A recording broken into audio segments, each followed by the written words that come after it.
For centuries, the Louvre was the palace of the kings of France.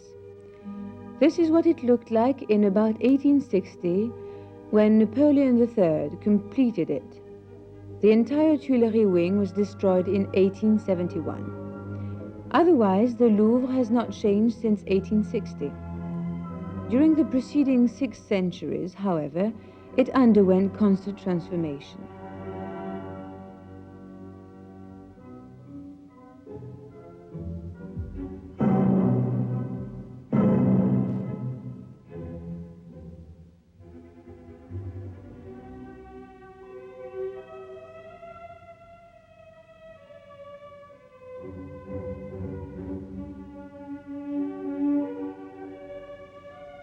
In the 14th century, King Charles V enlarged the ancient donjon his forebear, Philippe Auguste, had built in 1200.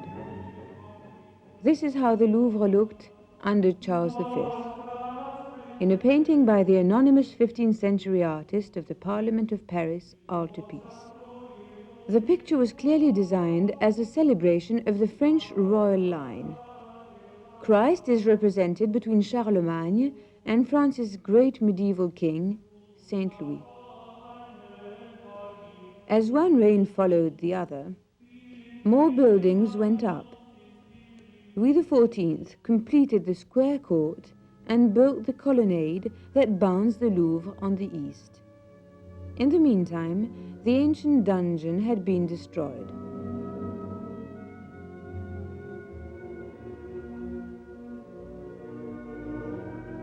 For several centuries before Louis XIV, the Louvre had stood beside the western boundary of Paris.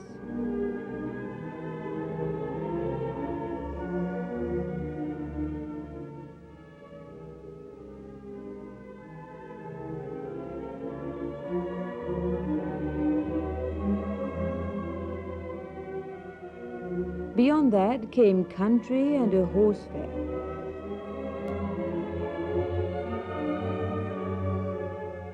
During the 18th and especially the 19th century, Paris spread rapidly towards the west, with the result that the Louvre, once a fortress protecting that side of the city, is now right in the center of Paris.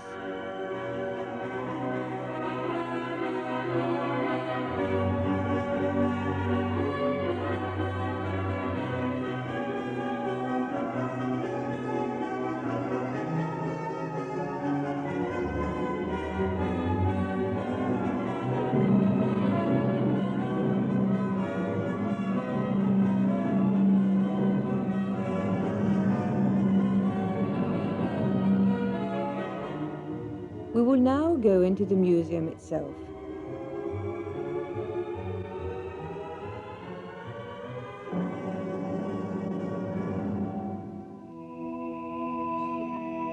In the very first rooms, there is a masterpiece, the Avignon Pietà, painted by Enguerrand Carton around 1450.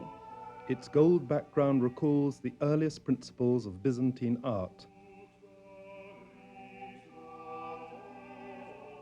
where gold stood for the abstract space of divine action, neither place nor space itself, unless it be heaven. This background was habitually the source of all light, but here, unexpectedly, real daylight has replaced it, bathing all the figures.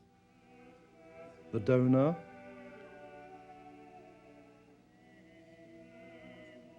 St. John, the Virgin, and the Magdalene.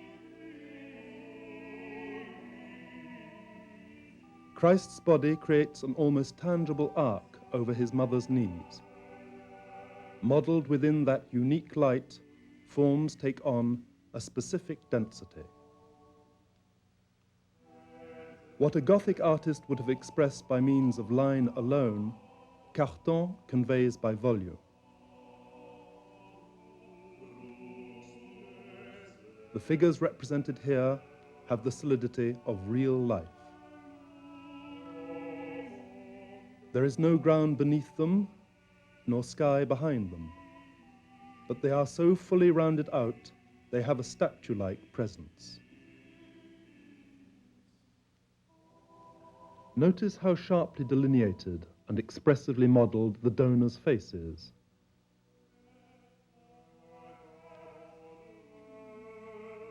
The voluminous folds in the draperies help to weight the figures down.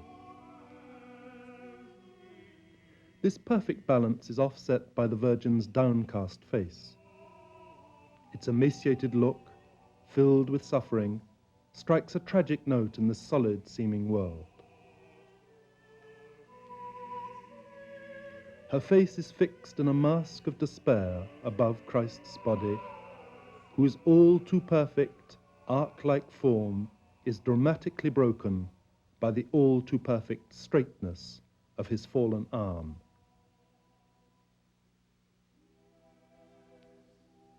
The painting also contains a detail to be found nowhere else. As St. John gently removes the crown of thorns from Christ's brow, his fingers pluck the halo's golden rays like the strings of a harp. Time has been suspended in this limpid air, and the most poignant instant in the New Testament, the culmination of the tragedy, the furthest point in the Christian imagination, has been set down forever.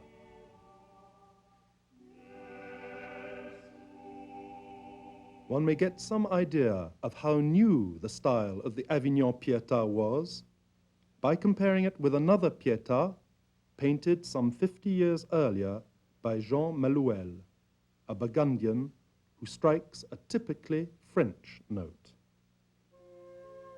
That particularly French note also characterizes the female donor presented by the Magdalene, a painting by Jean A, known as the master of Moulins. A Flemish influence can be seen in the solidly modelled forms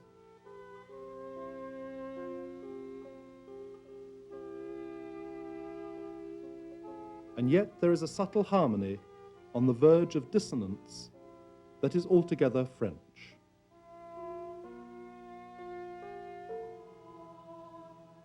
In this portrait of Jouvenel des Ursins, painted around 1460 by Jean Fouquet, one finds the purest expression of a national art form that has its roots in manuscript illumination. Fouquet's genius can be seen in the masterly composition and powerfully rendered forms.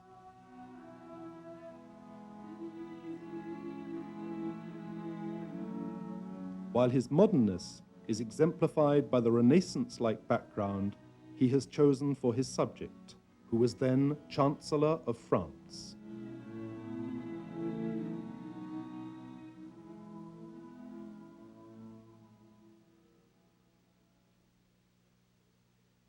In Northern Europe of the 15th century, Flanders became the home of great art, particularly the rich trading centres of Bruges and Ghent. They belonged to the Duke of Burgundy, whose court outshone the court of the kings of France, which had been impoverished by the 100 Years' War. This castle in Ghent belonged to the Counts of Flanders, then to the Dukes of Burgundy.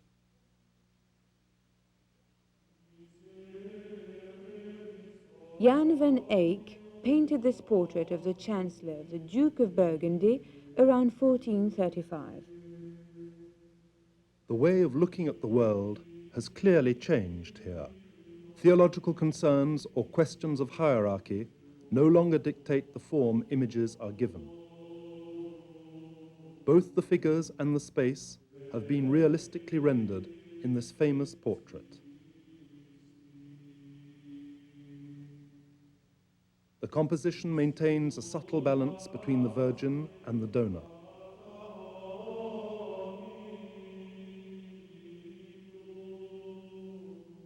The Virgin does not have to be shown as larger than the donor in order to be recognized as the Virgin.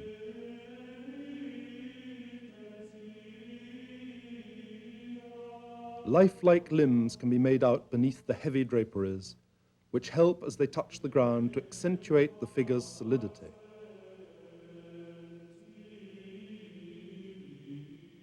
Roland's features have a true individuality. He is no longer a symbol, but a human being made up of clearly defined volumes. Every detail on every object has been depicted with scrupulous exactness.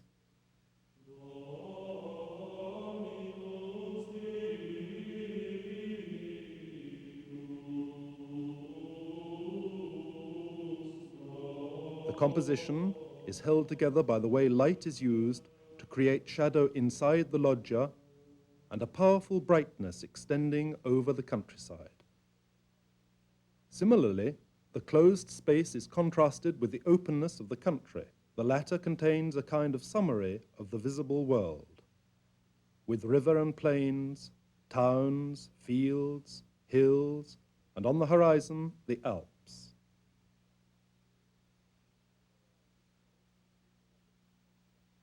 Reflections lend added reality to the water.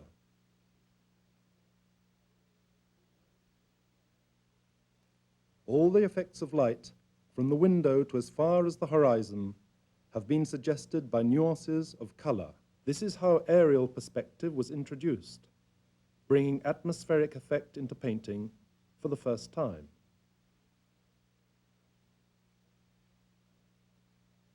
Flemish and later Dutch art was long influenced by Van Eyck's understanding of light.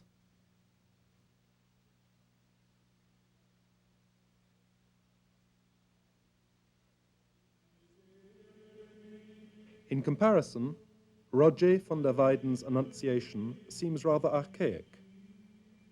Though painted at the same time as the Van Eyck picture, it does not have the former's clear command of space, but rather a series of separate spaces linked together.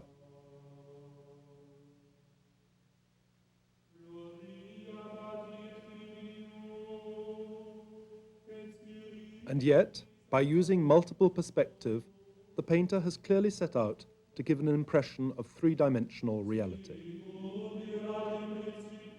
Though slender, the Virgin is eminently real.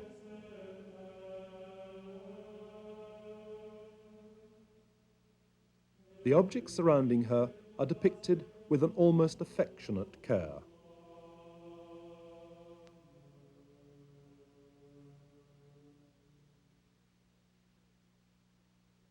A Gothic heritage can still be felt a whole generation later in the work of Memling.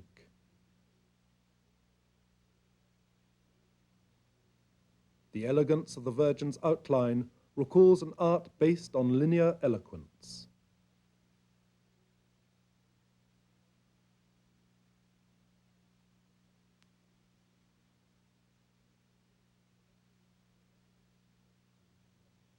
But Memling's keen sense of realism comes through in his portrait of the old woman.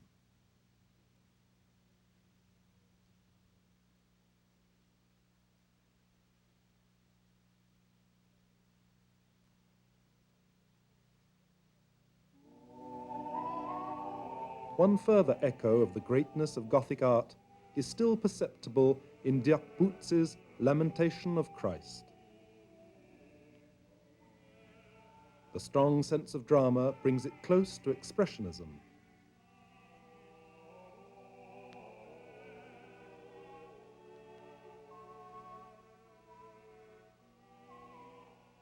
In Bosch's Ship of Fools, faces are caricatured and bodies brutally deformed.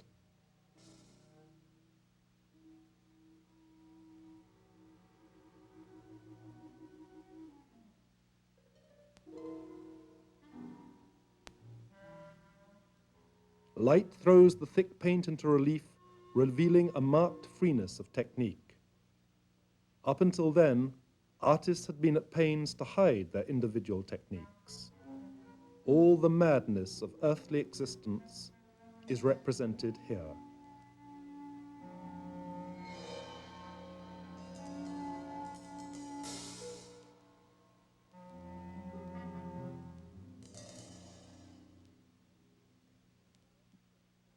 In 1495, Charles VIII, King of France, was at war with Italy.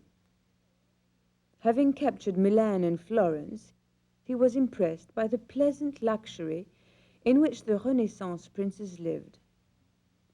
Not in dismal fortified castles like himself, but in palaces, in villas such as this one, decorated by the greatest artists. The Louvre now owns the frescoes by Botticelli, which once decorated the Villa Lemmi in Florence.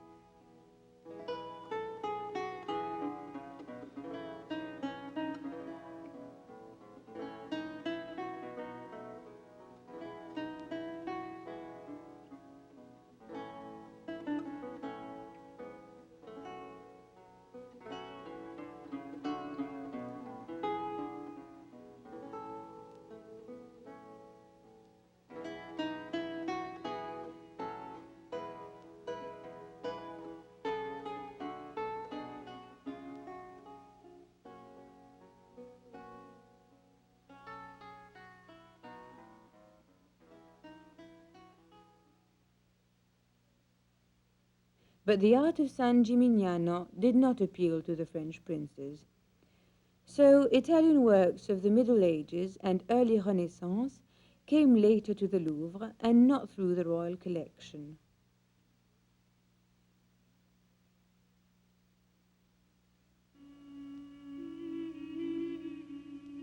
Painted around 1270, Cimabue's Virgin in Majesty measures 4 meters in height and is the oldest painting in the Louvre.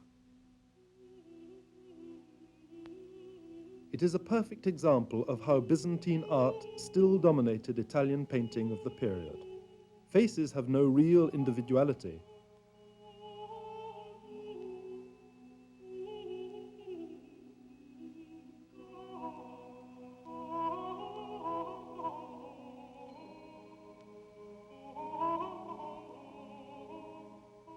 While drapery folds fulfill a purely ornamental function, and no attempt is made at suggesting fullness of volume.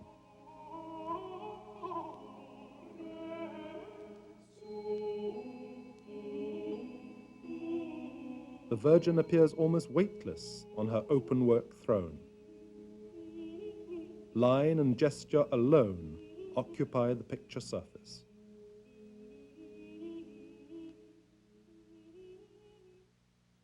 Giotto's San Francis of Assisi. Painted shortly after Cimabue's Virgin in about 1295, Giotto's St. Francis of Assisi ushers in a wholly new vision. St. Francis fills out the space he occupies with such volumetric fullness, one can almost feel the weight of his body.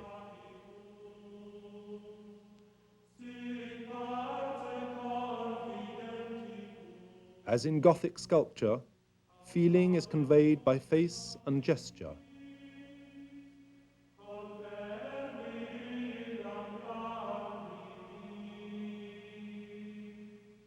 Here, painting becomes a way not of repeating conventional imagery, but of expressing real life.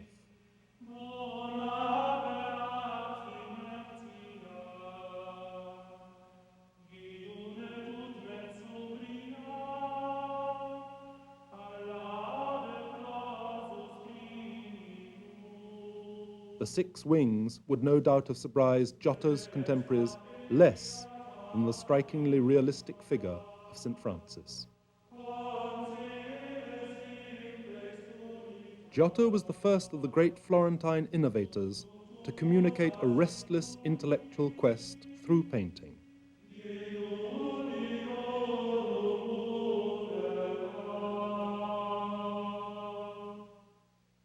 Pisanello's Ginevra d'Este. Painted around 1436, the portrait's clearly incised outlines remind one that the artist also made medals. His flowers and butterflies have been painted above all to appeal to a taste for decorated surface, and also to show a complex arabesque of lines to its best advantage. Note how the curiously prominent hairstyle is counterbalanced by the line of the right shoulder.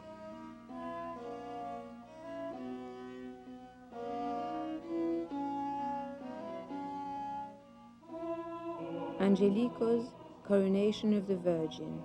Was painted in Florence around 1430.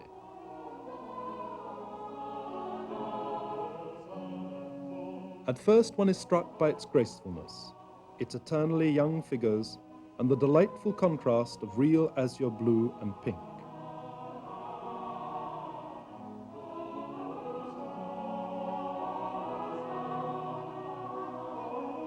Areas of shadow bring out the perfect purity of the halo-encircled faces.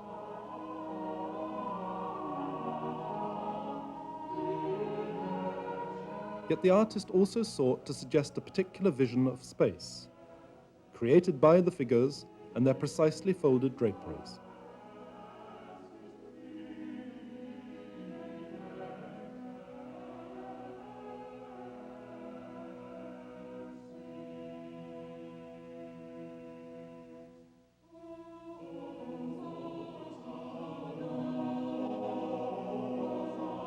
While the throne is still Gothic in spirit, the perspective is noticeably more modern. The dais provides a monumental base for the figures, and steps add to the Virgin's stature, without taking anything away from the realism of the scene. Filippo Lippi's Virgin surrounded by Saint Fridiano and Saint Augustine.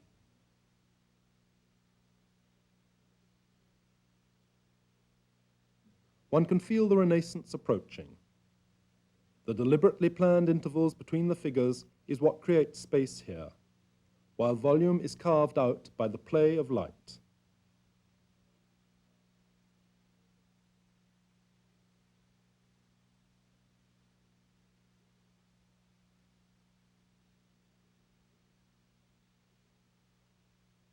The halos have been flattened to fit in with perspective.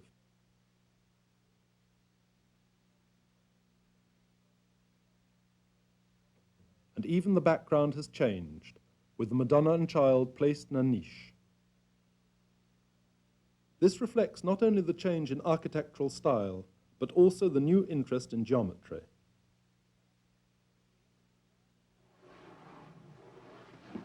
The Rout of San Romano. Painted by Paolo Uccello in Florence around 1450, is marked by a taste for geometry rather than war. The composition is dominated by lances pointed in every direction, raised, lowered, or crossed. Their general direction suddenly veers to the left. The whole process is rather like watching an abstract movie where rectilinear images are accompanied by a rhythmical clicking. Like the lances, the horses create all kinds of perspective. They are shown from behind and from 3/4 on. Their parallel hooves appear to keep them in silent suspension. One will search in vain for any gloss on their coats, for that kind of observation had no interest for Uccello. Geometry dominates the checkered war flags too, and the complex, extravagantly plumed headgear.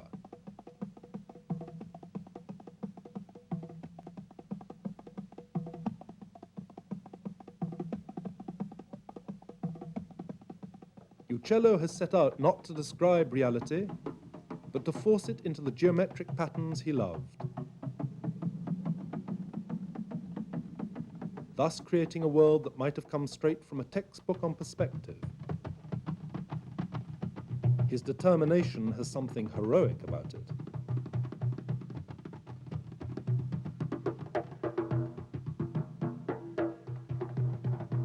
There is scarcely any sky to be seen, and what ground there is has been neatly grouped into clumps of turf. A hallucinatory logic has taken over, paring down each form to play a specific part in the whole.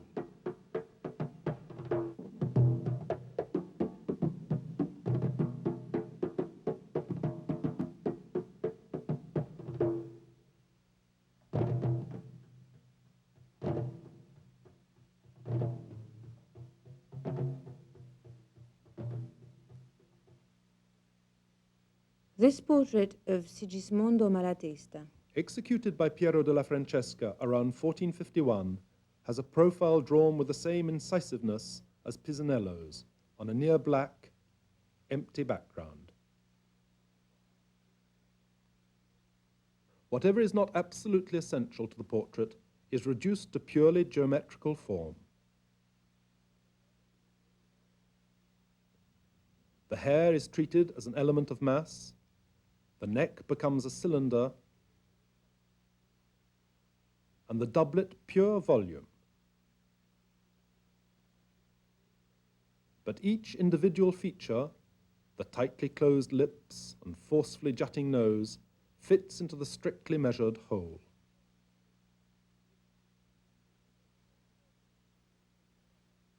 It is interesting to compare this portrait with another painted by Antonello da Messina in 1475. Note the use of chiaroscuro in the modelling and also the influence of Flemish art. In Giovanni Bellini's Christ Blessing, painted in Venice around 1460,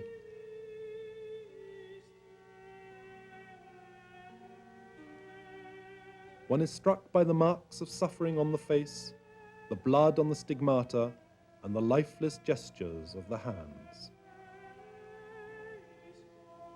Even the sky partakes in the emotion expressed. Some clouds float at exactly the level of Christ's tear-reddened eyes.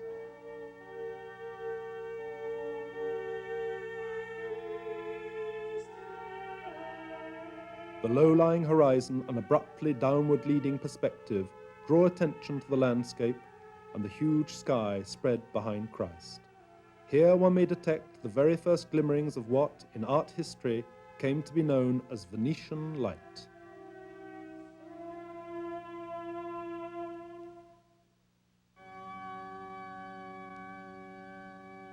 The whole composition of Andrea Mantegna's Calvary is centered on Christ's body.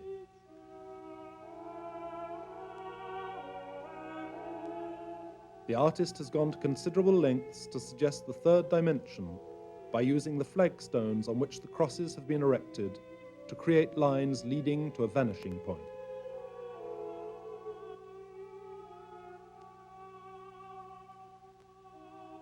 Obsessively interested in antiquity, Mantegna ensured that the costumes and arms of his Roman soldiers were authentic.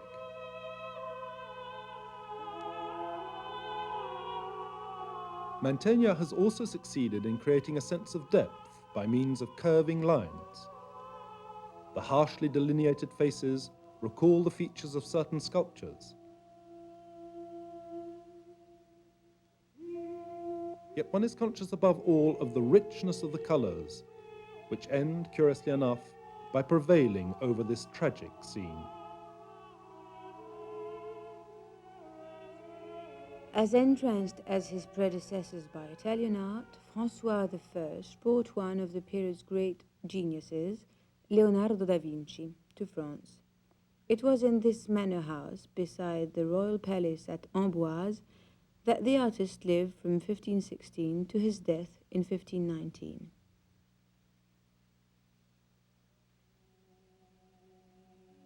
Leonardo is both famous and a mystery. He upset all kinds of accepted notions, first of all by looking at nature with a fresh eye. Then, in painting, by inventing a new concept of light. The Virgin of the Rocks contains such a rich luminosity that the division between light and shade is dissolved. In Leonardo's paintings, the very air takes on added density. In the Mona Lisa, for example, light has been suggested by contrasting areas of brightness with areas of shadow, while the background of the Madonna and Child with St. Anne consists entirely of the same shade of blue.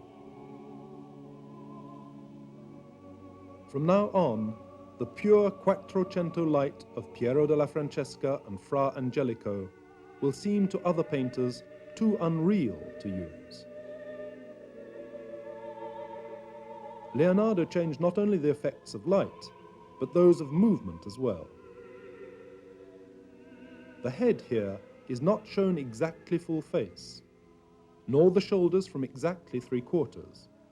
A small change in the way the shadows have been graded has also necessitated changing the age-old ritual of representing figures either full face or in profile.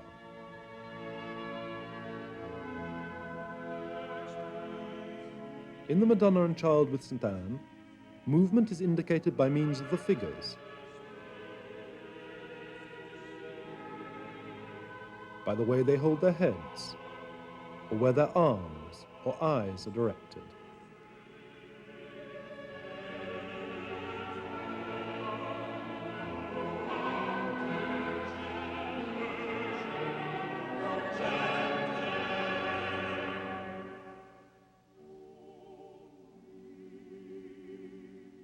Space becomes a kind of scroll here, inscribed not only with the figures, but the lines of the landscape.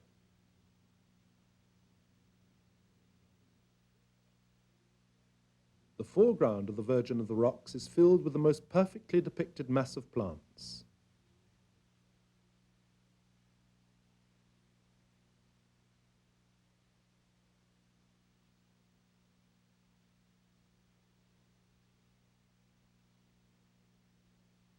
Then come the rocks, which open in two places, as if a single horizon were not sufficient for Leonardo. But in the luminous area beneath the stone arches, everything is different. There is no plant life beyond the grotto, and beyond the water, only mountains and stones. No living thing as far as the eye can see, simply stretches of water, fjords, and boulders.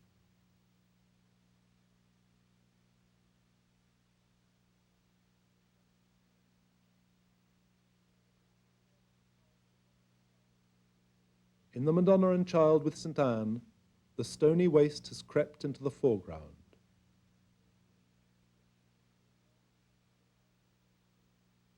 Leonardo is in the process of self-discovery and has given himself up to his dreams. They are desolate dreams of total emptiness. The famous smiles simply lure the spectator to follow Leonardo into his fantasies. Not of a better world, but of the end of the world.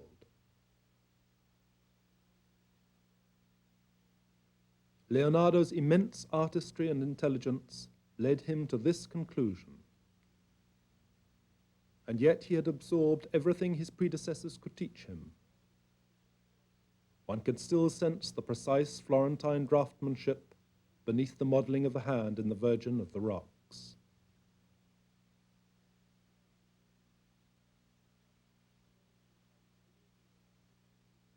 Drawing brought out all Leonardo's prodigious intelligence. He used his knowledge and skill to deepen his understanding of nature and the visible world.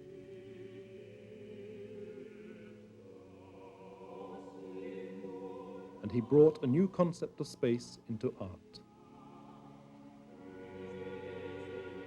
He also altered the relationship between figures and their setting.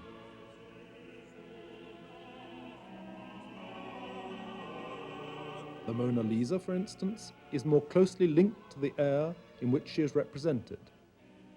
Beyond that, there is also a notion of time, even of the history of the universe. For this figure floating between landscape and sky comes from deep within Leonardo's dreams.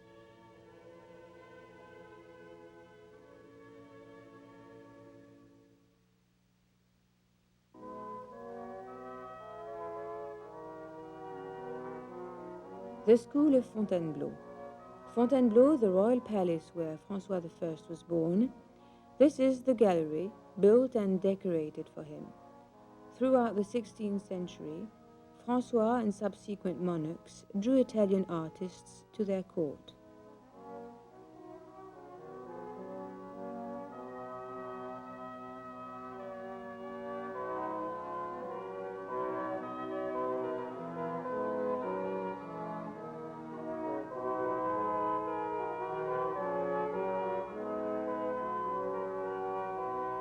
Their work deeply influenced French painting, producing what is now called the School of Fontainebleau. This gallery in the Louvre is entirely given over to works of this school.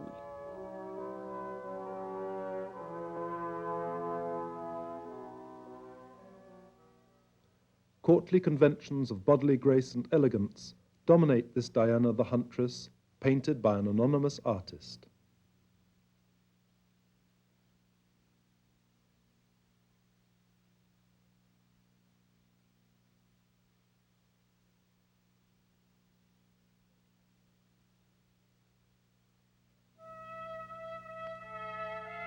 Antoine Caron's Augustus and the Sibyl is filled with precise allusions, since it shows Catherine de Médicis surrounded by her court, watching a play in which the Sibyl tells the Emperor Augustus of a miracle, the birth of Christ.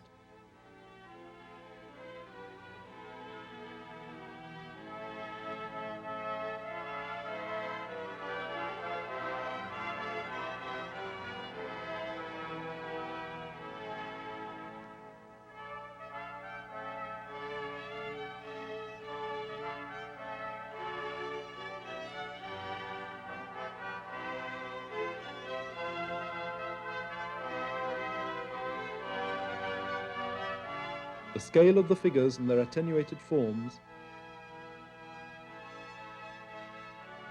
as well as the enigma of a play within a play,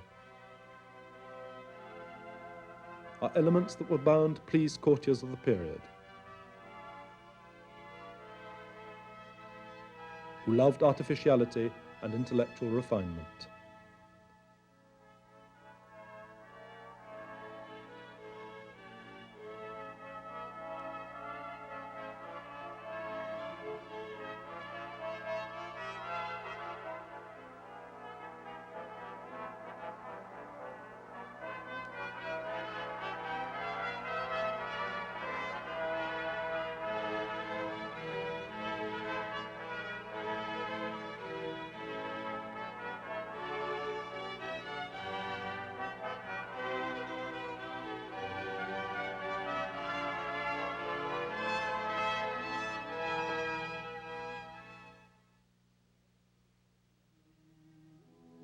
The anonymous portrait of Gabrielle d'Estrées and her sister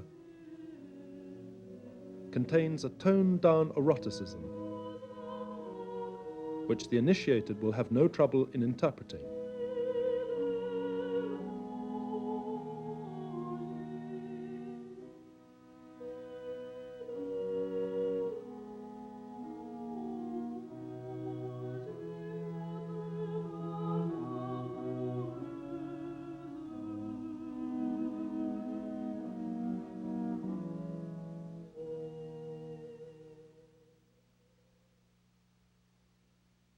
Queen Marie de Médicis built the Luxembourg Palace after Italian models.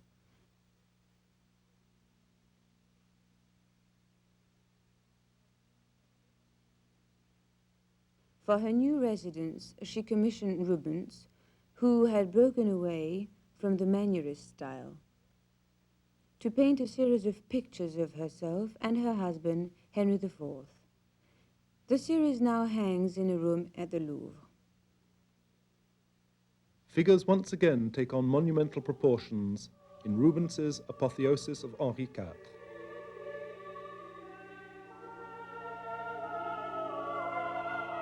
The same great source of energy that formed these figures keeps them in constant movement in this vast composition, which stands over 7 meters high.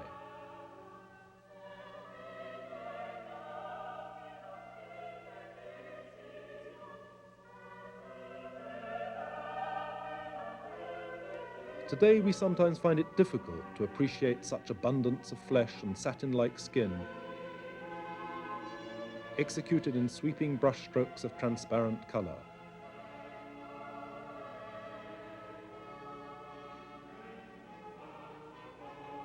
No distinctions are made here.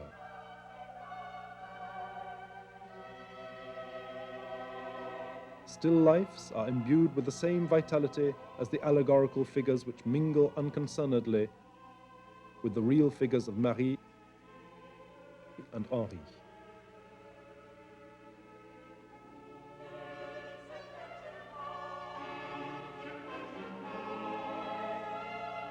There is, of course, an element of idealization, so as to set these personalities firmly on a historical pedestal.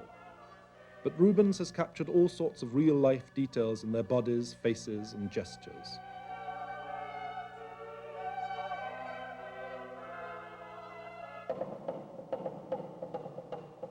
The vitality of this court scene is equally in evidence in Rubens's Kermesse.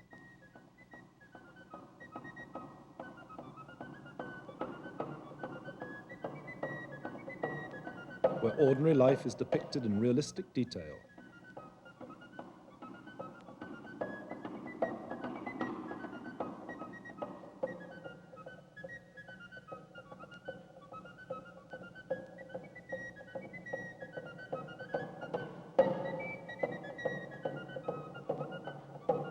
But here an elliptical movement sweeps through the groups of villagers. It is Baroque art without the usual pomp.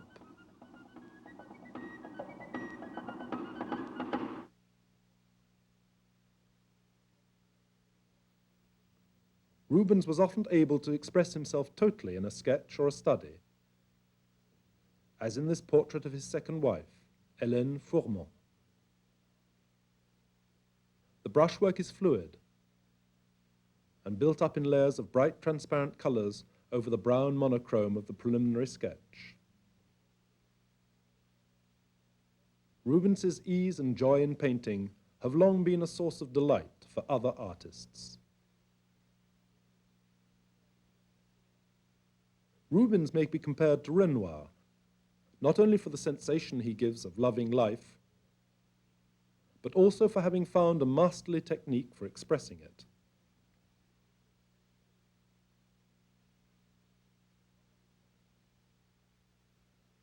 One other sketch by Rubens, entitled Philippe Men.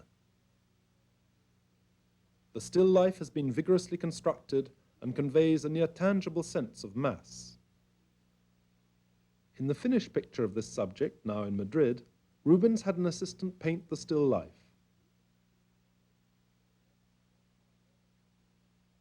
But here the hand of the master has touched it into vibrant splendor.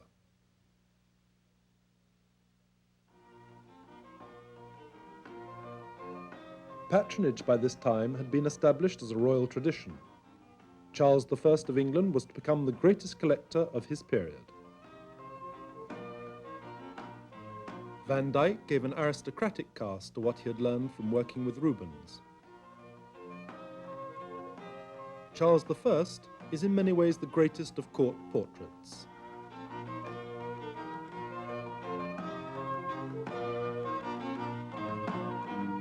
Materials, particularly the satin jacket, are exquisitely rendered, while the picture's tonal values are held in a delicate balance. In his bearing, Charles is nobility itself.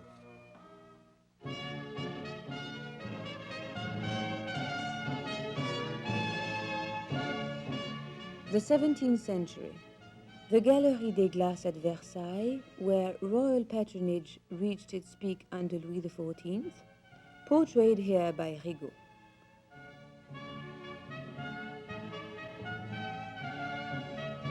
The court at Versailles outshone all others, becoming the model for the other monarchs of Europe. This is Chancellor Séguier, portrayed by Lebrun.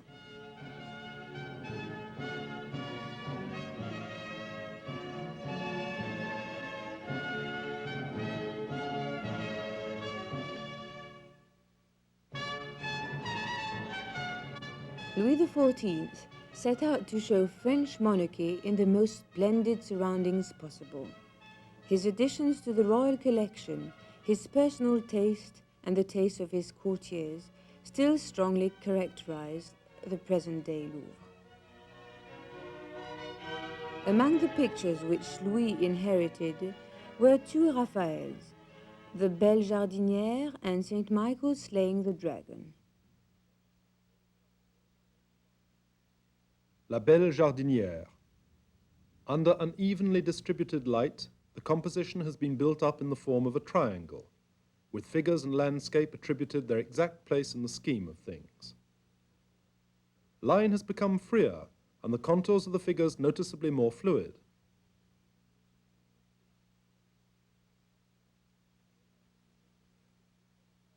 As in Leonardo, gestures link one part of the composition to another, facilitating the eye's passage across the picture plane. The Virgin is shown 3/4 on, like the Mona Lisa.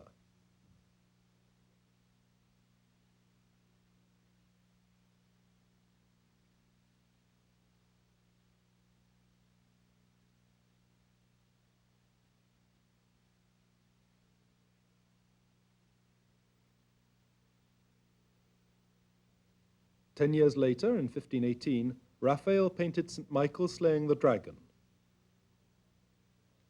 A whirlwind movement rises up through this large composition. St. Michael's body spirals upwards, ending in a wing where lines and color blend in an abstract design.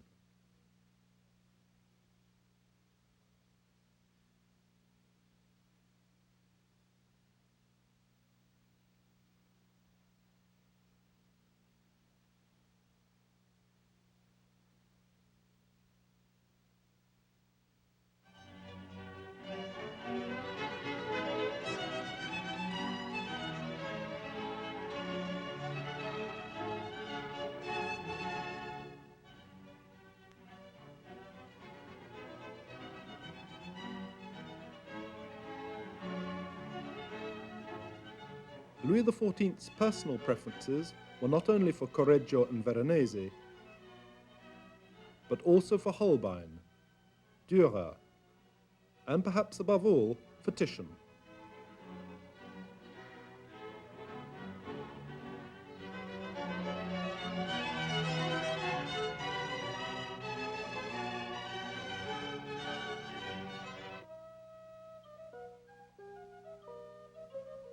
It is difficult to know whether to look at Titian's pastoral concert as an idyll or an allegory. But in its warm, golden atmosphere,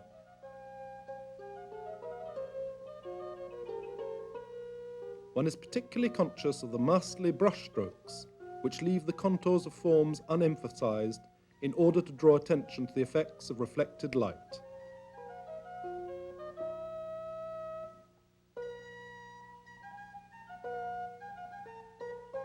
The vision is pantheistic, embracing the whole of nature.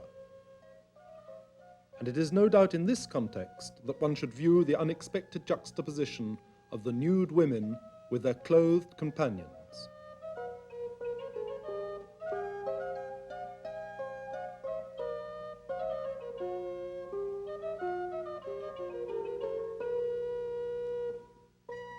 Neither Rubens nor Poussin, nor of course Manet in his Déjeuner sur l'herbe, were ever to forget this vision.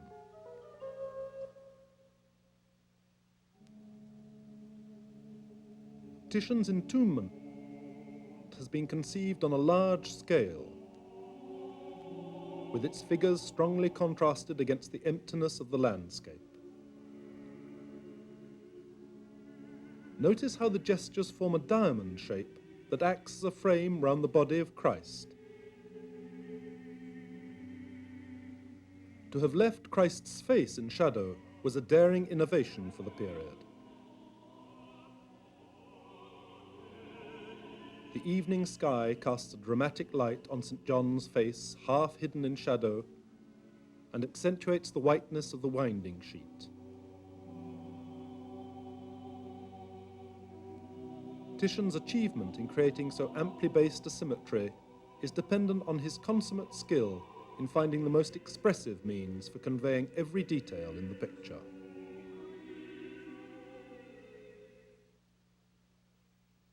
In Raphael's portrait of Baldassare Castiglione, All accessory details are omitted to give full attention to the face. The circular composition is closed at the top by Castiglione's headgear, and at the bottom by his clasped hands.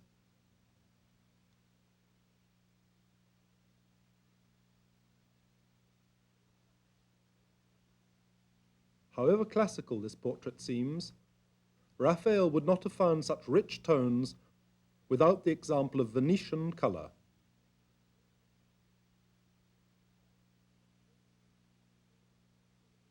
In soberness, Titian's Man with a Glove might well in turn owe something to Raphael. The passages in white and black lead the eye directly to the sitter's face.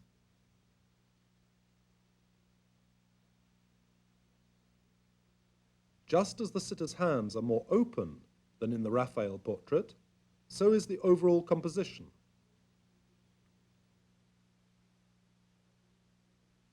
The handling of the paint is controlled throughout, however, and in its sumptuous simplicity, the grey glove announces the art of Frans Hals and Rembrandt.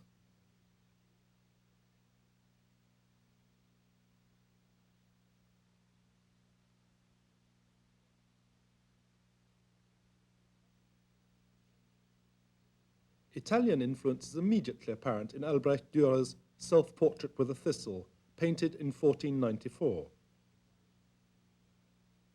The swift linearity of the whole, as well as the suppleness of the fingers and the precise outlines of the face, all put one in mind of Florentine art.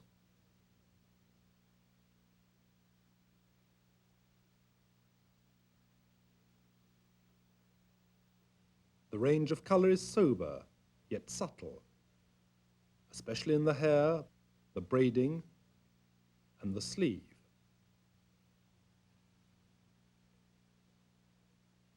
The artist has left us with an unforgettable image of himself.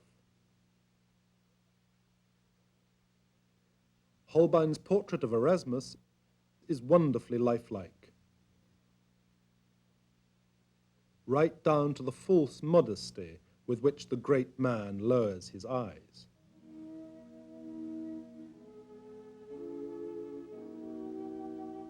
For over 2 centuries, the art of Correggio held Europe in sway. Venus, the Satyr, and Cupid is characterized by an ever greater fluidity of line, and limbs so foreshortened they come close to caricature.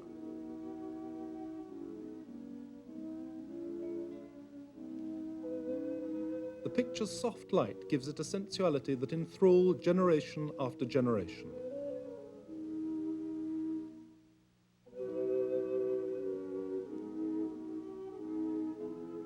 The mystical marriage of St. Catherine celebrates the grace of women and children in an interplay of warm color and soft shadow.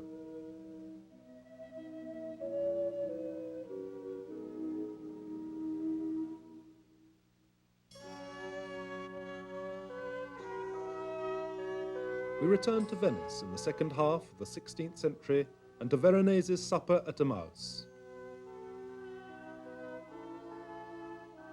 Veronese has placed Christ against a background of Palladian architecture and surrounded him by children and dogs at play.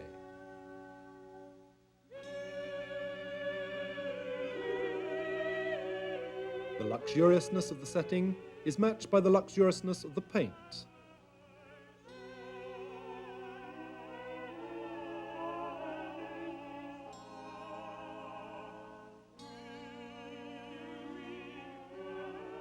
The family portrayed on the right blends in quite naturally with this New Testament scene.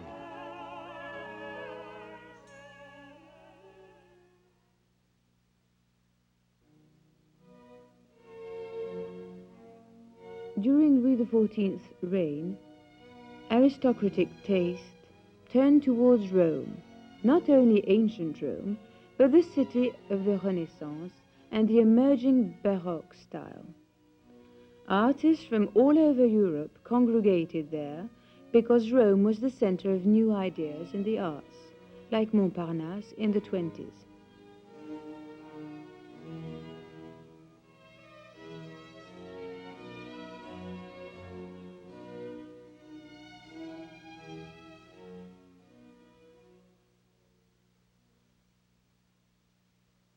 Painted around 1595, Caravaggio's fortune teller has the impact of a manifesto. The 25-year-old painter has chosen the most ordinary of subjects and set it in the street or in a tavern.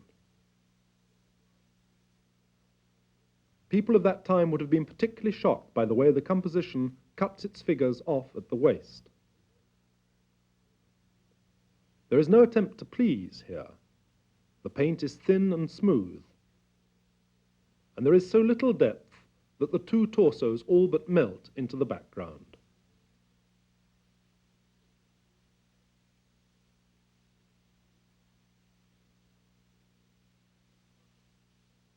Yet the composition shows masterly assurance.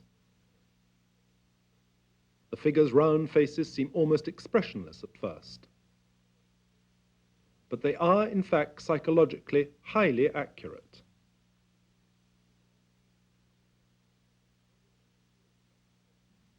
There is no ambiguity whatsoever in their exchange of hopes and promises.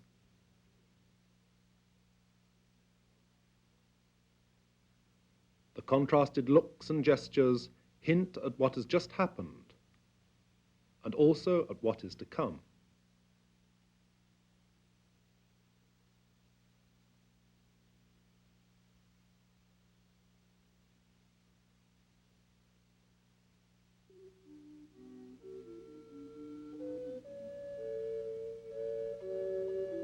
Valentin's Concert, painted around 1625. A French artist who lived in Rome, Valentin has clearly been influenced by Caravaggio in his choice of a low-life subject, picturesque costumes and chiaroscuro.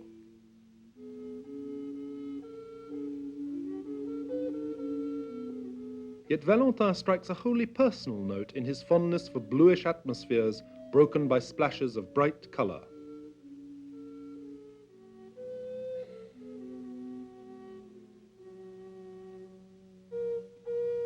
The delicate network of nuances also gives way to areas of unbroken white, black, or yellow.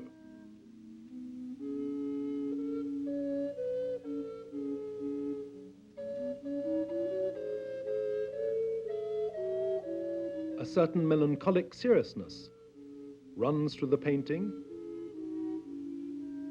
and makes one wonder whether the figures are altogether concentrated on what they are doing. They seem, in fact, to be elsewhere.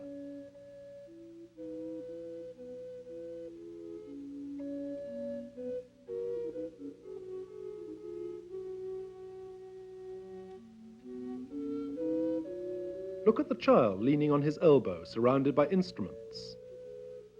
He appears quite far away, gazing beyond the drinkers, beyond the spectator even.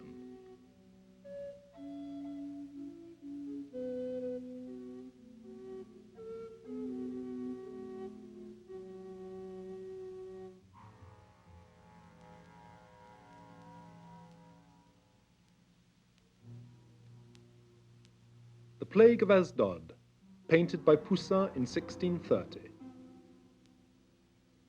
Poussin's Rome has nothing in common with the cosmopolitan bohemian place portrayed by Caravaggio and his followers. The French artist had as keen a nostalgia for antiquity as the Renaissance artists.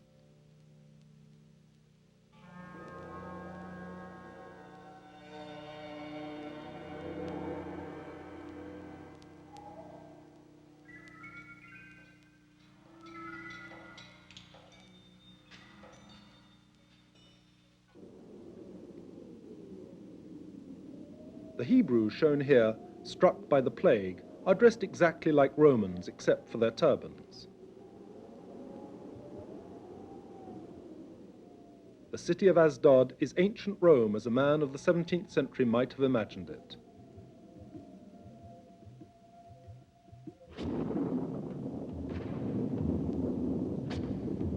This reconstructed scene has everything: fragments of sculpture, sober architecture, togas, tunics.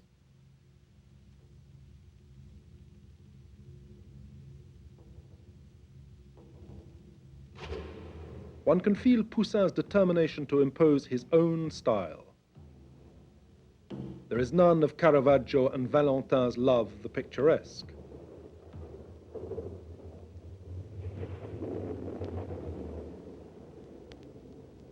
Poussin's ambition was to recreate a grandeur of line and form, not to bring out local color.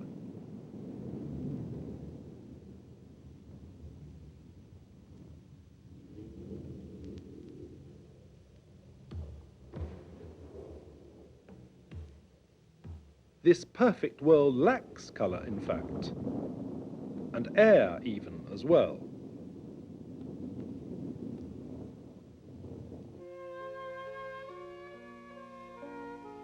When he painted the inspiration of the poet, Poussin clearly borrowed his sky after the storm from the great Venetians.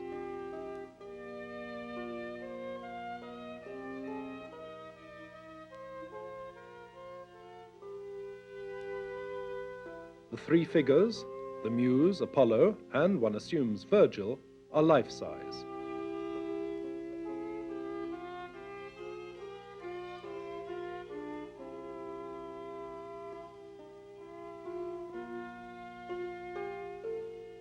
Apollo emerges from the shadows and the bright red drapery covering his thighs. Barely more than adolescent, the poet embodies the eternal youth of antiquity.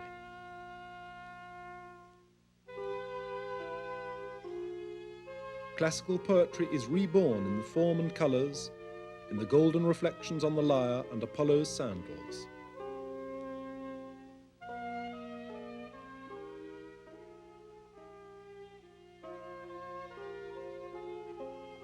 The setting sun throws its last rays on these majestic figures.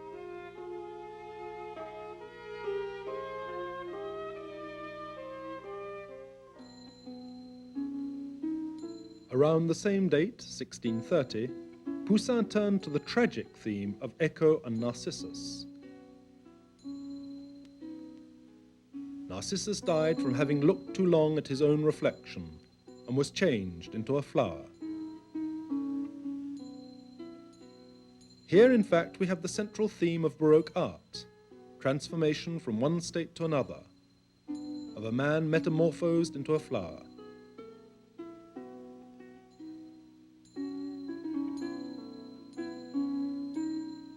Narcissus's body has been placed across the picture plane like that of Christ's in a Pietà. Echo, the nymph, has been turned to stone, and in the painting it is not clear whether her flesh is turning grey or whether the rock is taking on the pinkness of her body. The sky is Venetian once more, with a distant echo of Titian. Sunlight seems to flicker over the picture, like the flame in Cupid's hand.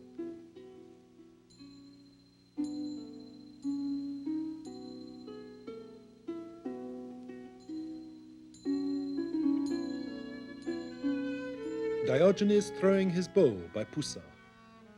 The philosopher realizes that even his bowl is superfluous once he has seen the boy cupping water in his hands.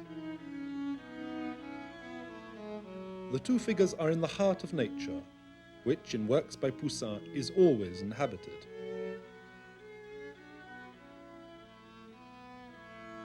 The tree by the water's edge forms an exact echo of Diogenes' vertical figure.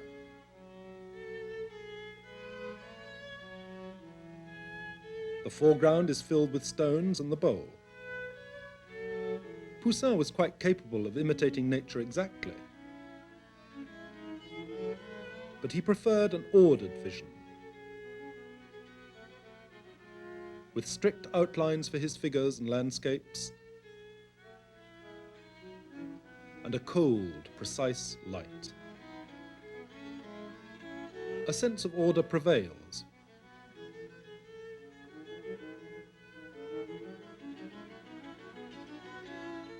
Right down to the water which faithfully reflects the overall symmetry. The tiny, far-off swimmers provide some sign of life in this stoical universe.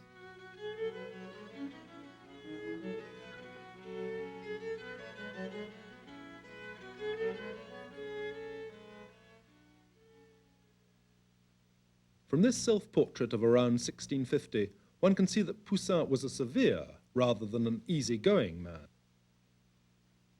He presents himself as a painter, neither more nor less.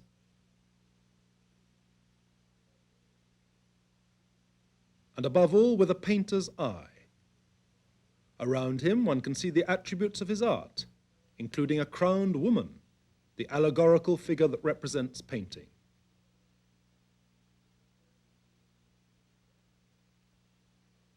The only decorative elements in this austere portrait are the canvases behind Poussin. In Poussin's view, history was not a matter of anecdote or significant detail,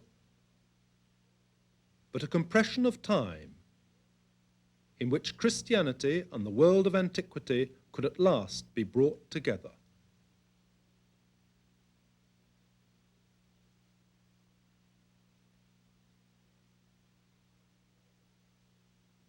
From time itself to a specific season, in this case spring, one of Poussin's later works where one can feel a growing coldness, with the pace of nature outstripping that of man.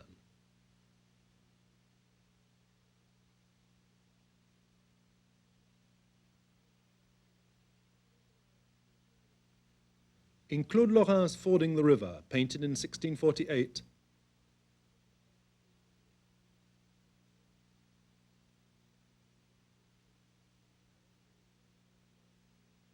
landscape, nature, and light reign supreme.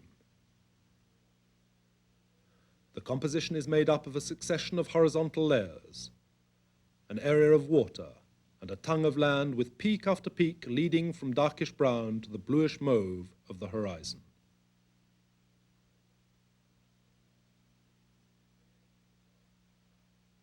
The variations of light in the sky counterpoint the darker tones of the earth. In this painting, atmosphere is all, so that space and depth take on an almost tangible presence.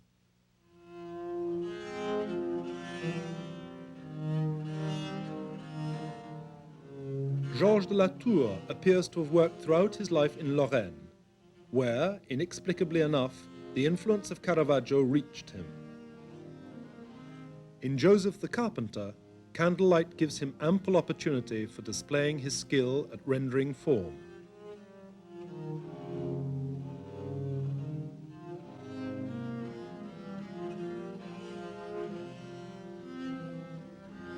Nevertheless, the luminosity has an otherworldly presence.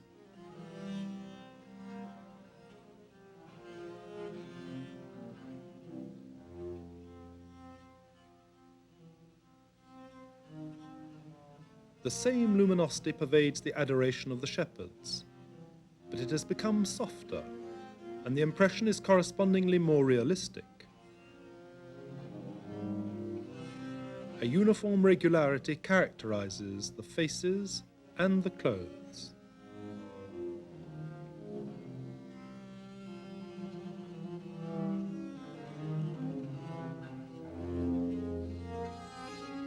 Volume has been simplified to the point of abstraction.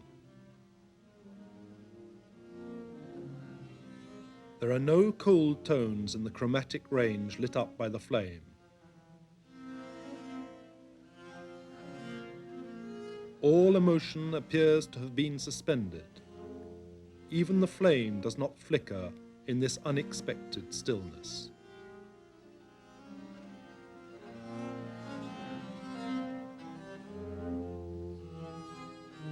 Towards the end of his life, Georges de la Tour painted Saint Sebastian being cared for by Irene.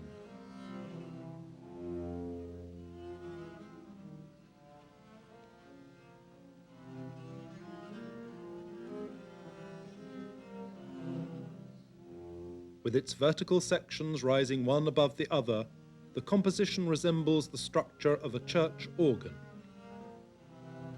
Because of the dark background, the picture appears to close in on itself. Looked at in one way, the whole structure can be broken down into a series of volumes picked out by the light. The figures are in fact no more than that.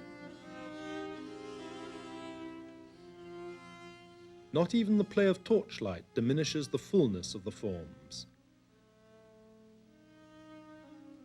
It simply flows over them. While Irene's arms open in a gesture of unconditional charity, St. Sebastian's body emerges in a copper-coloured light from the painting's shadows. Stillness and silence reign.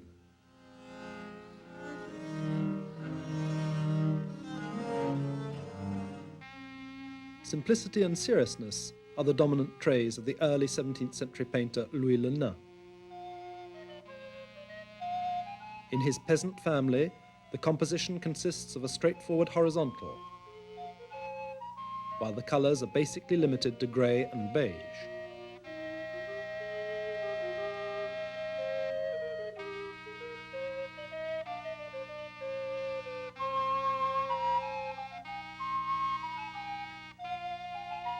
Even the fire is pale. The peasants have been accurately portrayed, including their careworn expressions.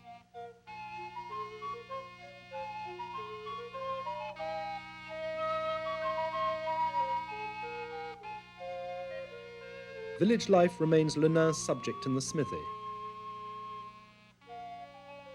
But here the smith cuts a noble figure in front of the fire.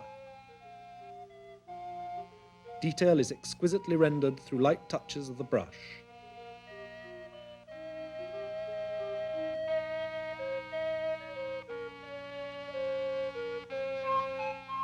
Daily life has been ennobled, and it needs no great leap of the imagination to see this village smith as Vulcan forging arms for the gods.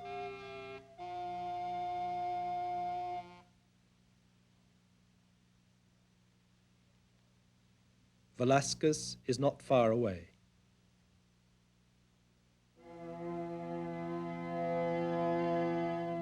Philippe de Champagne's Ex Voto, painted in 1622, infuses the portraits of these two women, his own daughter and the Mother Superior, with intense spirituality.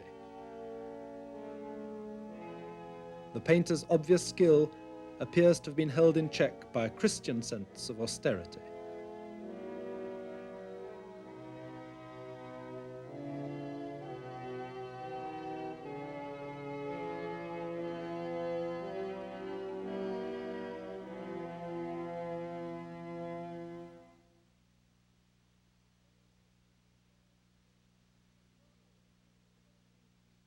For Holland, the 17th century brought not only independence, but considerable prosperity. During that time, the Dutch created a painting style so much their own that it was barely touched by outside influences.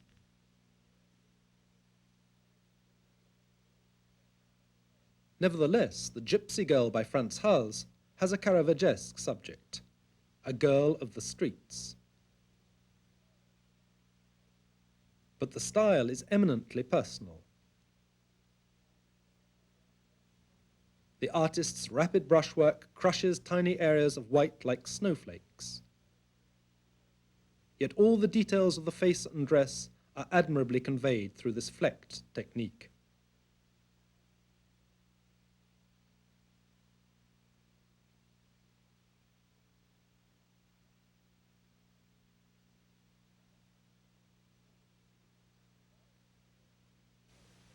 The Dutch took the notion of painting everyday reality to its furthest point.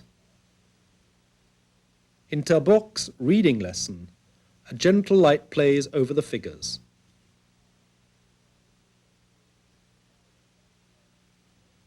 The child's mop of hair lends the scene a humorous note.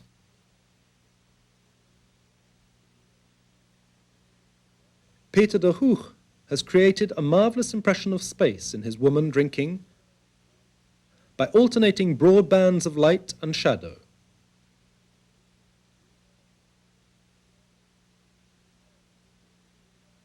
These different areas of space give rise to a sense of absolute immobility, which calls to mind the contemporary French artist Balthus.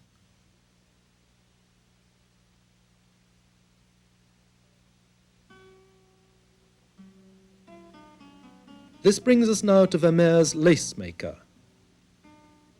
The painting's format is like the page of a book, yet depth is suggested by means of a few lines.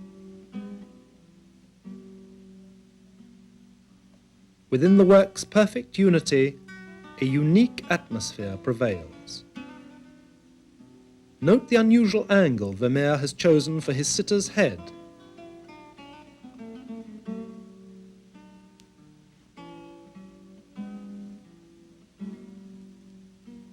The composition is closed in on itself, absorbing a silence spun out of light.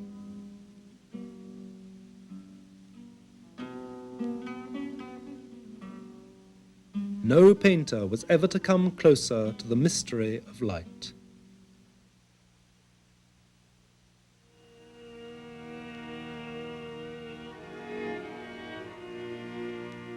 In this world apart, Rembrandt created his own universe. This is how he saw himself towards the end of his life in 1660. Gone is the fancy dress, the jewels and finery the artist liked to wear in the early self-portraits.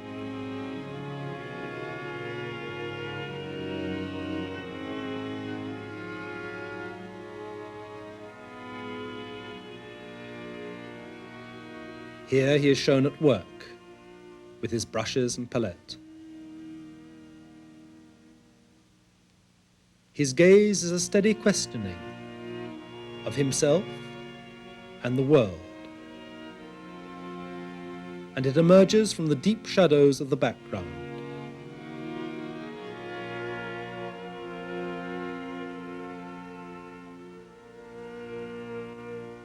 Self-portraits are, by nature, introspective. This one combines age and darkness to become poignantly so.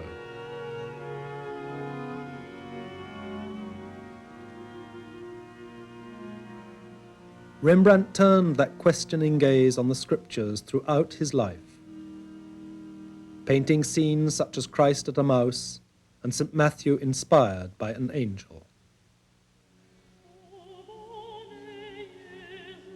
In the faint light of Christ at Emmaus, the rays around Jesus' head seem all the more significant. The color pattern is mainly gray and beige,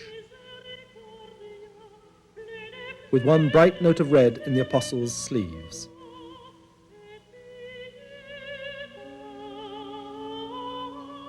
The composition is deliberately off-center, with Christ framed by the dark niche behind. The pigment has been applied in a succession of heavily loaded brushstrokes, then worked and reworked until the right depth and drama has been achieved within the forms.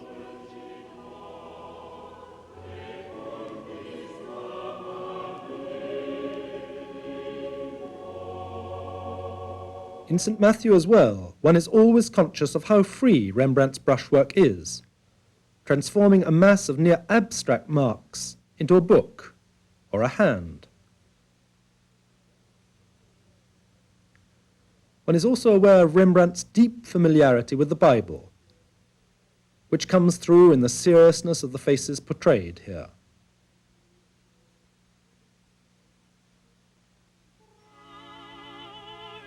The same means are used in Bathsheba bathing, but to different ends.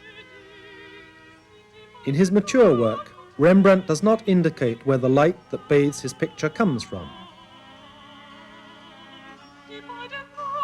Similarly, the depth of the composition does not stop at a wall, but is merged into shadow. In Bathsheba, light is concentrated on the naked body, the white linen, and the letter, while the rich coverlet gleams in the half-dark. One may well marvel at the way Rembrandt conjured up such glittering golds out of the sombre background. Once again, if one studies a small section, it turns out to be a completely abstract design.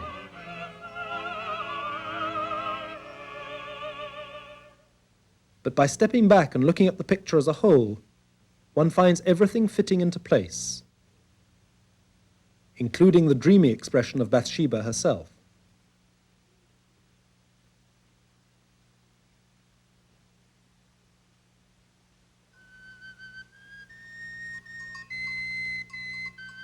Landscape was also greatly appreciated in 17th century Holland. Jacob Ruysdael's Sunlight, painted around 1660, is made up of swathes of shadow and light. A majestic procession of clouds moves off to the right of the sky, as well as to the left.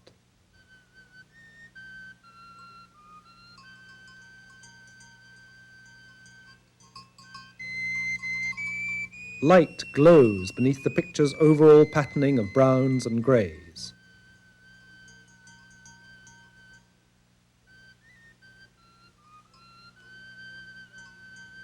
Space overflows into the wind, the air, the storm, and the sense of time passing.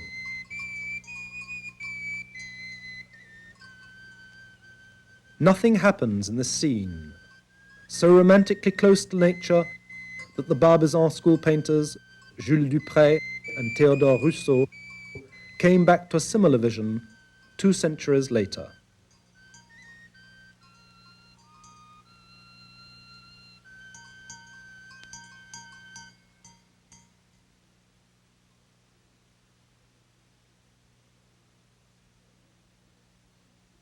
Spain.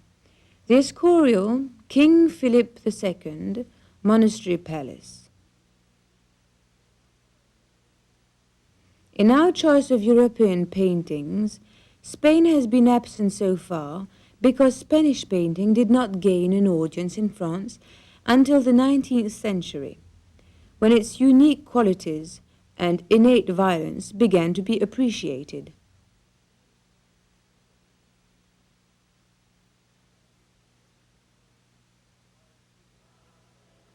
The violence of El Greco, for instance, in the crucifixion with 2 donors, in which the sky is rent in a way that echoes the twisted body of Christ.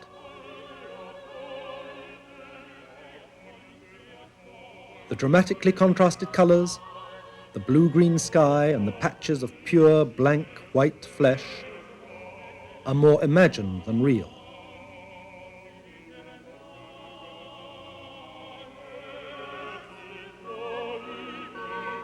The figures are so attenuated as to seem expressionistic.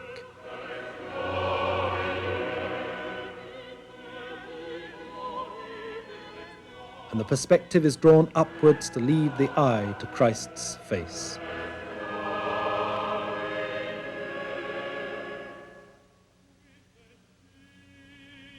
In Zurbaran's The Saint's Corpse Exposed, there is a distant echo of Caravaggio. Yet this simple composition, painted around 1629, is quite different and centers on the expanse of white that fills the middle ground.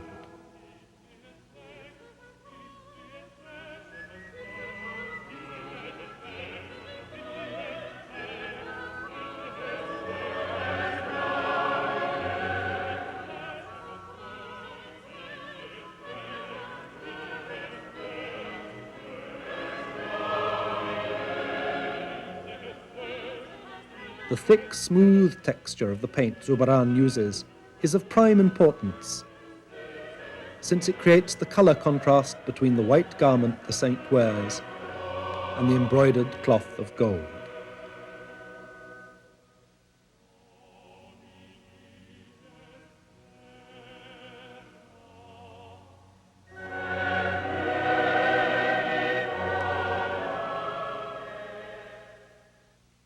Stylistic boldness immediately sets this portrait of the Marquess del Carpio by Goya apart. Painted around 1793, it also shows how perfectly black and grey can be blended.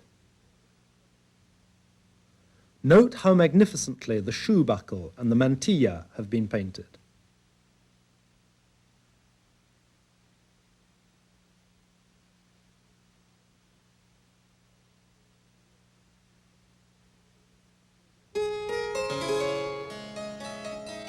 As Louis XIV's reign drew to a close in the early years of the 18th century, French society began to tire of the splendour and constraints of courtly life.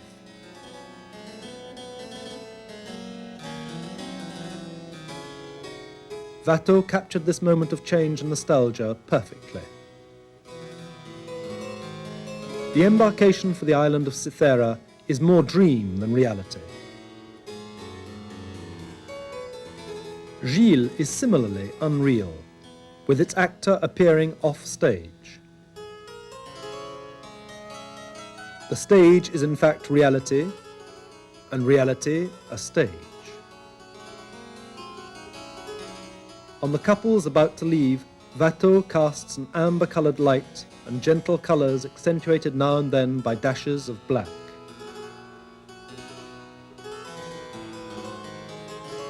The frailty of these figures is emphasized by the way their silk stockings and clothes cling to them.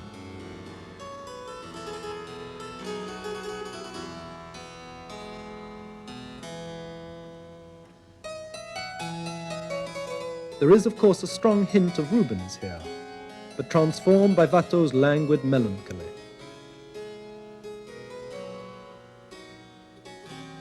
The groups of figures are strewn in a kind of weightless garland across the landscape.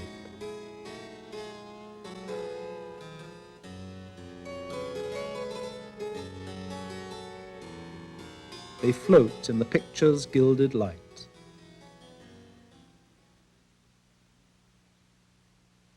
Gilles is life-size.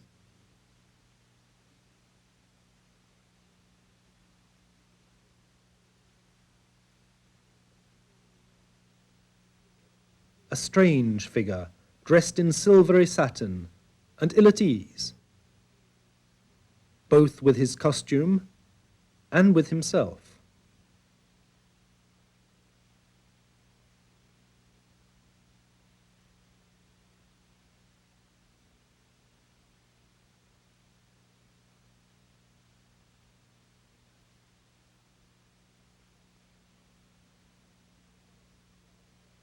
He completely dominates the other players, who are cut off at the trunk.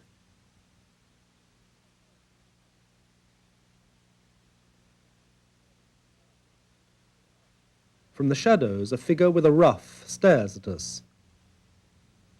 He is accompanied, disconcertingly enough, by a beribboned donkey.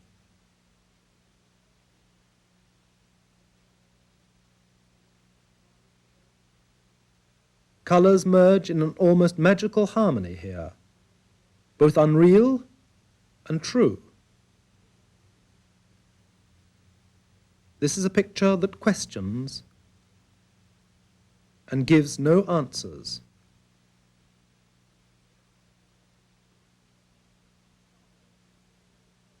In Chardin, one sees how attached French painting is to reality. This small canvas, Still Life with Pipe, was painted around 1740 and has clearly been influenced by the artists of the North, then being rediscovered in France, and their skill in reproducing reality.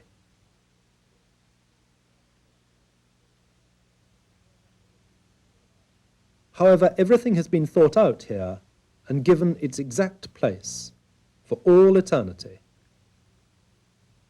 The rich, creamy paint gives each grain of substance its exact note.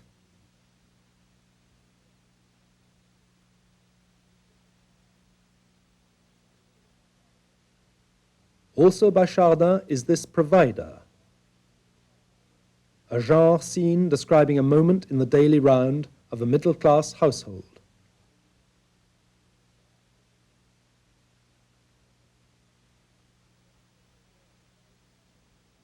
Because of the perfect harmony of light and tone that Chardin has achieved, however, the moment becomes everlasting.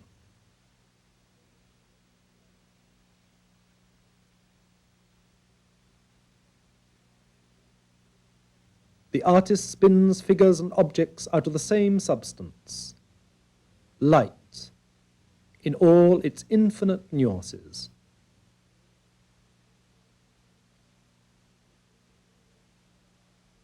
But there was also a need for art to decorate the drawing rooms of aristocrats and financiers, an art to satisfy their taste, the decorative Rococo paintings of Boucher, in whose hands mythology provided a good excuse for nudes, as in Venus and Vulcan.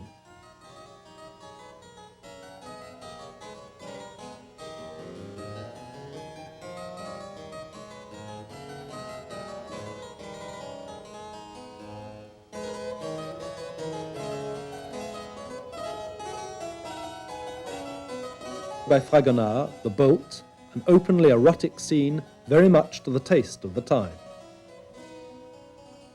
Yet it was painted in 1778, when the Ancien Regime's days were already numbered.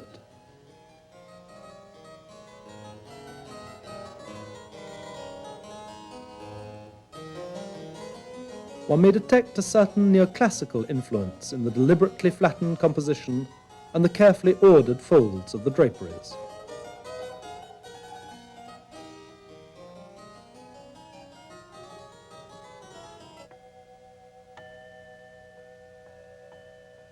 Greuze's famous painting, known by its French title, L'Accordé de Village, exemplifies another movement away from the Rococo, towards moralizing.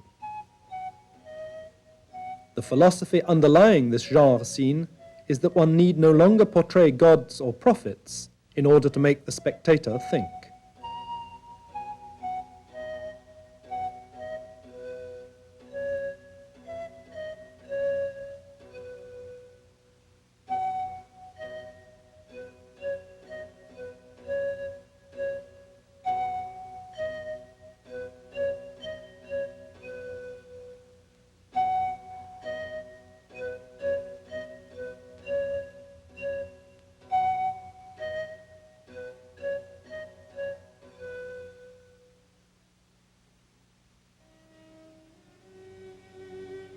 But the real revolution was to erupt elsewhere, notably in David's Oath of the Horatii, painted in Rome in 1784.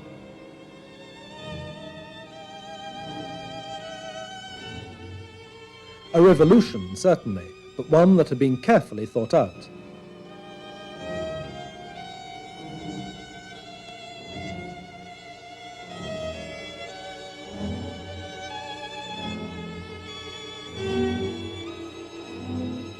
Notice how David has deliberately avoided the billowing space of Boucher or Tiepolo and created a scene tightly contained within a massively classical architecture.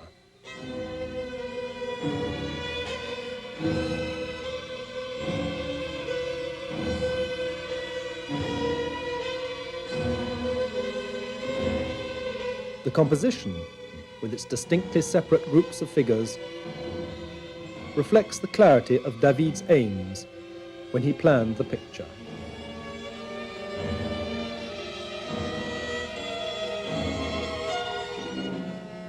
There is a similar clarity in the sharp outlines of the figures, to which David has given a new range of colours.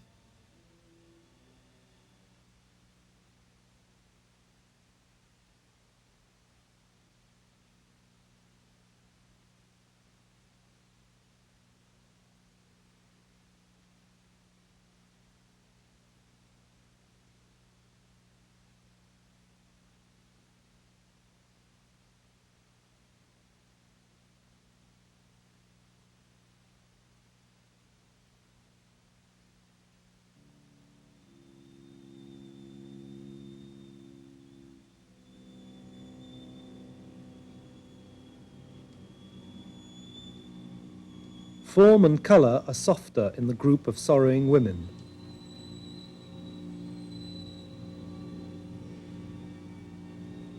A new era is about to begin with this picture.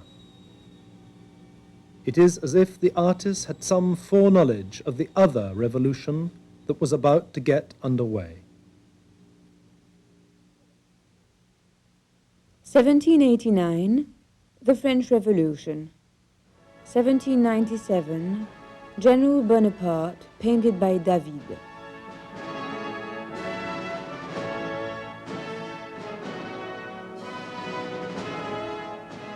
1804, the coronation of Emperor Napoleon, painted by David.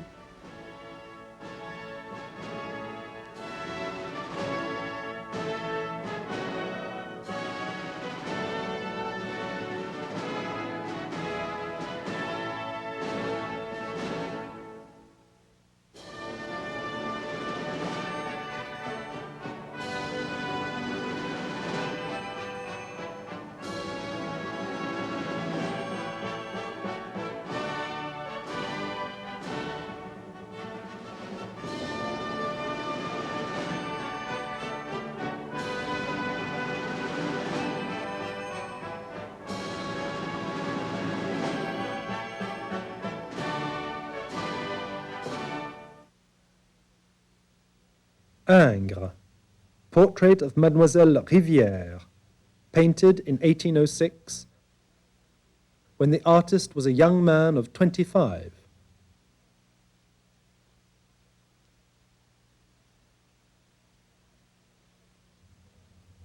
The color tones here have a sharpness, the sharpness of unripe fruit, that had been absent from painting for 5 centuries.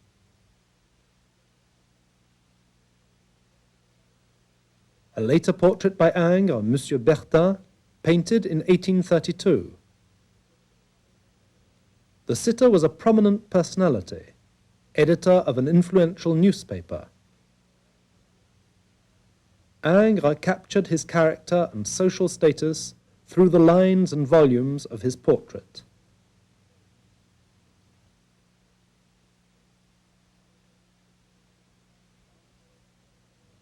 The dark clothes and somber background bring out the lighter areas of the hands and face in dramatic contrast.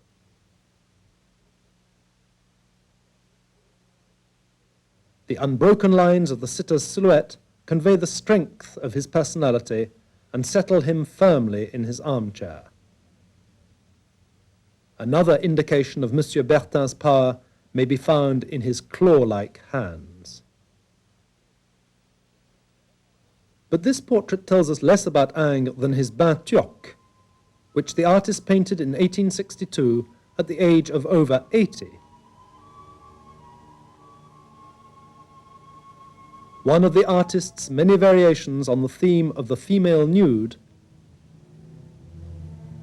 the Bain Turc provides a marvelous pretext for the interplay of curves and flowing lines.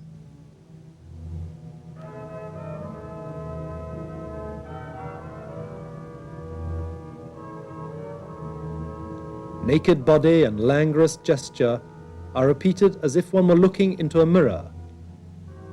The mirror, in fact, of Ingres' dream.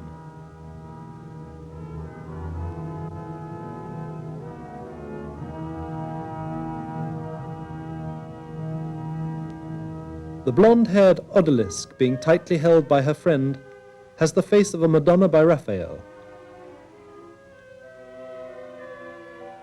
All the facial expressions here are characterized by indifference, both to the dance being performed and to the artist himself. Everything, in fact, centers on the only truly important issue of how one curve echoes or contrasts with another.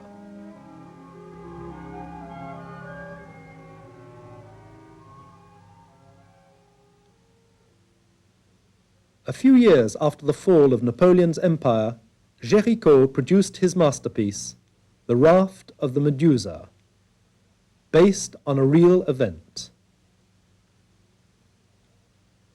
This extremely modern idea was counterbalanced by Géricault's indebtedness to Michelangelo in the highly muscled structure of his figures.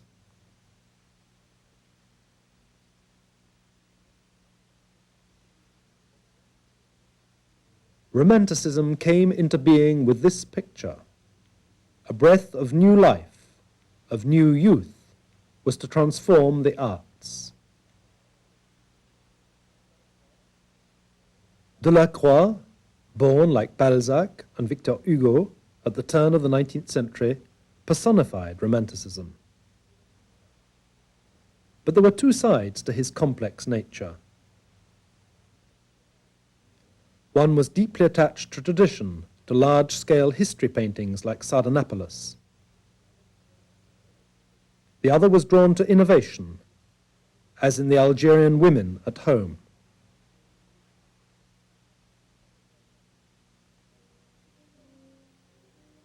In Sardanapalus, painted around 1828, the subject is the legend of an ancient Assyrian sovereign. Everything is in violent motion throughout this vast composition, above all, the twisting bodies which lead the eye to a pensive and immobile Sardanapalus, the self-absorbed instigator of the massacre.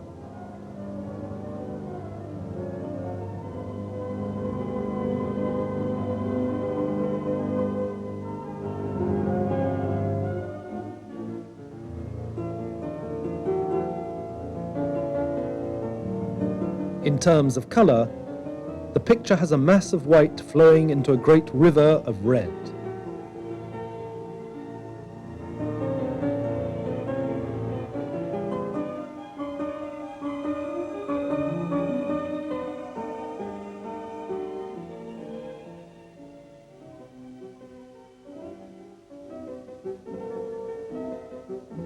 Violence comes through in Delacroix's organization of the space, which is virtually tipped into the foreground.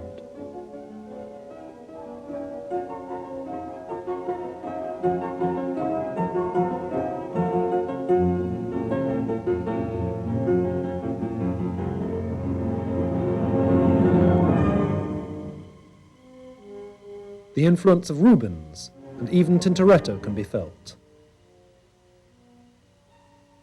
When he comes to paint the women, Delacroix's brushwork becomes softer and more fluid.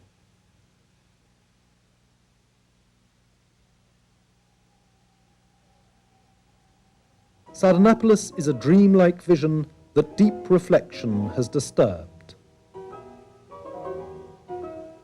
The sovereign himself is no longer present, while all the imagined luxury of the Orient has been put on display, and a curious sensuality courses through the massacred women.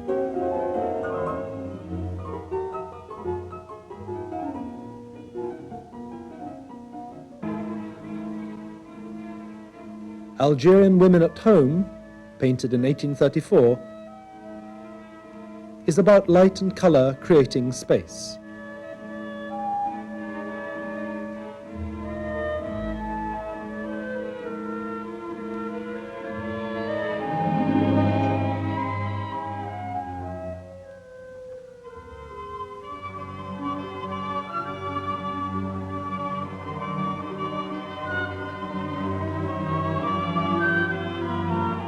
One is also conscious of the very consistency of the paint, a freeness of technique that was to open the way not so much for the Impressionists, but for the Fauve.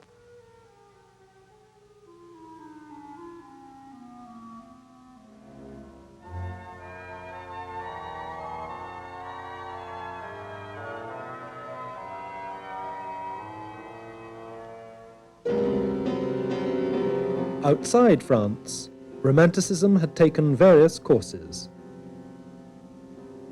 As early as 1784, Fuseli had portrayed the guilt-ridden Lady Macbeth by combining a Germanic imagination with the Celtic myths of Britain, a mixture of Shakespeare and the Gothic novel.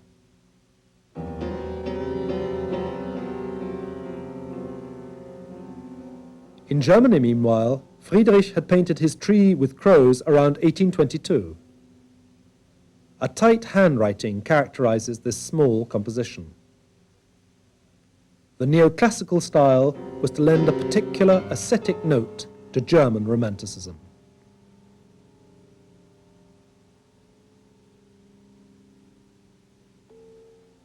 For a century, this flight of crows was forgotten, since the Impressionists would not allow anything black to cross their skies. But their wings touched the imagination of surrealists like Max Ernst or Dali.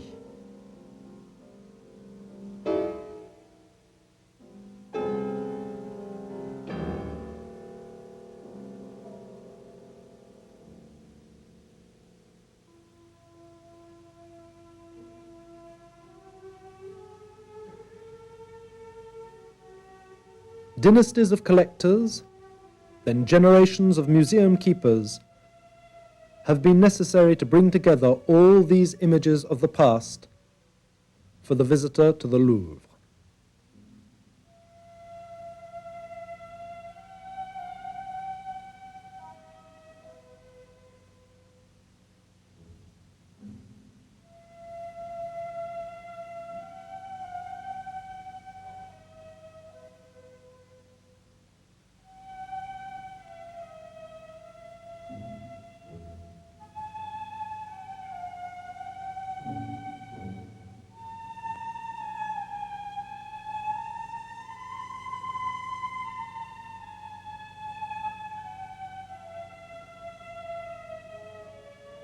Behind the works are the lives of men, the artists, who have crossed history and left us their vision, their idea of the world they lived in.